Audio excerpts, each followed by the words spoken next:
ഒരു പ്രദേശത്തെ മുഴുവനും വെള്ളത്തിനടിയിലാക്കുന്ന പ്രതിഭാസമാണ് വെള്ളപ്പൊക്കം. വെള്ളപ്പൊക്കത്തിന് മുൻപ് കുളങ്ങളും തോടുകളും കിണറുകളും മറ്റ് ജലാശയങ്ങളും എല്ലാം ശുദ്ധീകരിച്ച് പരമാവധി ജലസംരക്ഷണം ഉറപ്പുവരുത്തണം. മണൽഭിത്തികൾ വെള്ളപ്പൊക്കത്തിൽ തകരാൻ സാധ്യതയുള്ളതിനാൽ വെള്ളപ്പൊക്ക ഭീഷണിയുള്ള പ്രദേശങ്ങളിൽ താമസിക്കുന്നവർ സിമന്റും ഇഷ്ടികയും കൊണ്ടുള്ള ഉറപ്പേറിയ ഭിത്തികൾ നിർമ്മിക്കണം. അടുപ്പുകൾ ഉയർത്തി സ്ഥാപിക്കണം. അപകടകരമായ മരങ്ങളും മരച്ചില്ലകളും കണ്ടെത്തി മുറിച്ചുമാറ്റണം. പ്രഥമ ശുശ്രൂഷയിലും കൃത്രിമ ശ്വാസോച്ഛ്വാസം നൽകുന്നതിലും പ്രാവീണ്യം ആർജിക്കുക. ഫസ്റ്റ് എയ്ഡ് ബോക്സിനൊപ്പമുള്ള മരുന്നുകളുടെ ലിസ്റ്റും കൂടെ കരുതുക. അത്യാവശ്യ ഘട്ടങ്ങളിൽ ഉപയോഗിക്കേണ്ട ഫോൺ നമ്പർ കുടുംബാംഗങ്ങളുടെ കയ്യിലുണ്ടെന്ന് ഉറപ്പുവരുത്തുക. നീന്തൽ അറിയാത്തവർ നീന്തൽ പഠിക്കാൻ ശ്രമിക്കുക. വെള്ളപ്പൊക്ക സാധ്യത മനസ്സിലായാൽ രാത്രികാല യാത്രകൾ പരമാവധി ഒഴിവാക്കുക. വെള്ളപ്പൊക്ക മുന്നറിയിപ്പുകൾ ശ്രദ്ധയോടെ നിരീക്ഷിക്കുക. റേഡിയോ, TV എന്നിവയിൽ വരുന്ന മുന്നറിയിപ്പ് ശ്രദ്ധിക്കുക. എമർജൻസി കിറ്റ്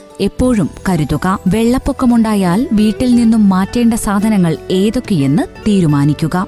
വെള്ളപ്പൊക്ക സമയത്ത് വൈദ്യുതി കമ്പികൾ പൊട്ടിവീണുണ്ടാവാൻ സാധ്യതയുള്ള അപകടങ്ങൾ ഒഴിവാക്കാൻ വെള്ളക്കെട്ടുകളിലൂടെ നടക്കാതിരിക്കുക. വെള്ളപ്പൊക്ക സമയത്തും ശേഷവും തിളപ്പിച്ചാറ്റിയ വെള്ളം മാത്രം കുടിക്കുക. ഭക്ഷണ സാധനങ്ങൾ മൂടിവെക്കുക. കട്ടൻ ചായ, കഞ്ഞിവെള്ളം, കരിക്കിൻ വെള്ളം എന്നിവ ഉപയോഗിക്കുക. വയറിളക്കമുണ്ടായാൽ അടുത്തുള്ള ആരോഗ്യ കേന്ദ്രവുമായി ബന്ധപ്പെട്ട് ORS ലായനി ലഭ്യമാക്കുക. ബ്ലീച്ചിംഗ് പൗഡർ അല്ലെങ്കിൽ ചുണ്ണാമ്പ് ഉപയോഗിച്ച് പരിസരം വൃത്തിയാക്കുക. വെള്ളപ്പൊക്ക സമയത്ത് നദികൾ, തോടുകൾ, അരുവികൾ എന്നിവ മുറിച്ചു കടക്കാതിരിക്കുക. സുരക്ഷിത സ്ഥാനങ്ങളിലേക്ക് മാറേണ്ടി വന്നാൽ ചൂട് നൽകുന്ന വസ്ത്രങ്ങൾ, അത്യാവശ്യ മരുന്നുകൾ, വിലപിടിപ്പുള്ള വസ്തുക്കൾ, വിലയേറിയ രേഖകൾ എന്നിവ പ്ലാസ്റ്റിക് കവറുകളിൽ പൊതിഞ്ഞ് എമർജൻസി കിറ്റിനോടൊപ്പം എടുക്കുക. വീടിന്റെ വൈദ്യുതി ബന്ധം വിച്ഛേദിക്കുക. വൈദ്യുത ഉപകരണങ്ങൾ ഏറ്റവും ഉയരത്തിൽ വയ്ക്കുക. കക്കൂസ്, കുളിമുറി, ഓടകൾ എന്നിവിടങ്ങളിൽ മണൽ നിറച്ച ചാക്ക് ഇടുക. പുറമേ നിന്നുള്ള അഴുക്ക് അകത്തേക്ക് കയറുന്നത് തടയുന്നതിനാണിത്. ഒഴുക്കുള്ള വെള്ളം, വെള്ളക്കെട്ടുള്ള പ്രദേശങ്ങൾ എന്നിവിടങ്ങളിൽ ഇറങ്ങരുത്.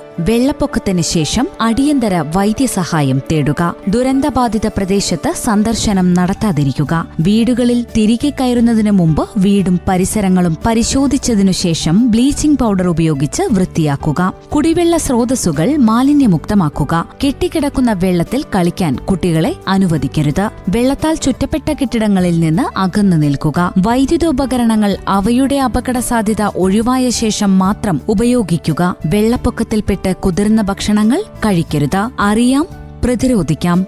പൊതുജന താൽപര്യാർത്ഥം വയനാട് ജില്ലാ ദുരന്ത നിവാരണ അതോറിറ്റിക്കു വേണ്ടി കമ്മ്യൂണിറ്റി റേഡിയോ മാറ്റൊലി.